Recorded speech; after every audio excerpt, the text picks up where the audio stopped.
एक छोटे से गांव में आरव नाम का एक जिज्ञासु लड़का रहता था। उसे आसमान को देखना बहुत पसंद था। हर शाम वह अपनी छत पर बैठकर बादलों को अलग अलग आकार में बदलते हुए देखता। एक दिन, माँ, आज मैं अपनी नई पतंग उड़ाऊंगा। ठीक है बेटा, लेकिन ध्यान रखना, ज्यादा दूर मत जाना। आरव अपनी रंग बिरंगी पतंग लेकर खेतों की ओर दौड़ पड़ा। हवा तेज थी। पतंग आसमान में ऊंची ऊंची उड़ने लगी। वाह, मेरी पतंग तो सबसे ऊंची जा रही है। अचानक कुछ अजीब हुआ। पतंग एक बड़े सफेद बादल में फंस गई। अरे, मेरी पतंग! तभी बादल, डरो मत आदर्श, मैं तुम्हारी पतंग को गिरने नहीं दूंगा। कौन? तुम बोल कैसे रहे हो? मैं एक जादुई बादल हूँ और आज तुम मेरे दोस्त बनने वाले हो।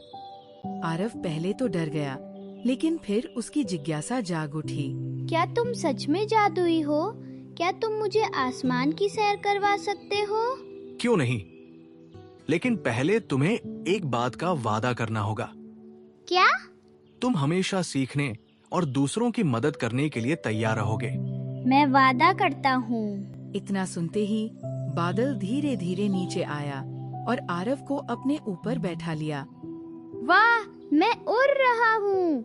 बादल उसे अलग अलग जगहों पर ले गया। सबसे पहले वे एक जंगल के ऊपर पहुँचे।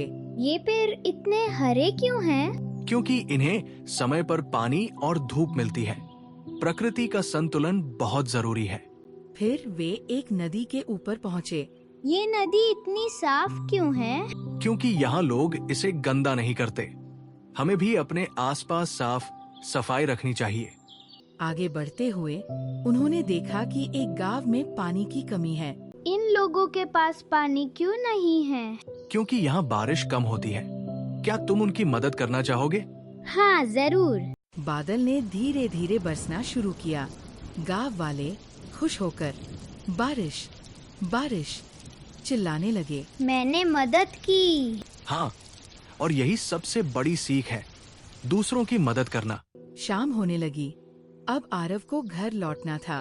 क्या मैं तुम्हें फिर मिल पाऊंगा? जब भी तुम आसमान की ओर देखोगे और कुछ नया सीखने की इच्छा रखोगे, मैं यही रहूंगा।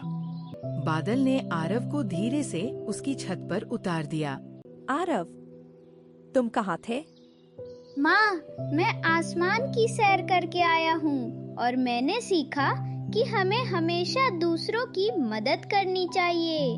मुझे तुम पर गर्व है बेटा। उस दिन के बाद आरव हर दिन कुछ नया सीखने और दूसरों की मदद करने की कोशिश करता, और जब भी वो आसमान की ओर देखता, उसे लगता कि उसका दोस्त बादल उसे मुस्कुराकर देख रहा है।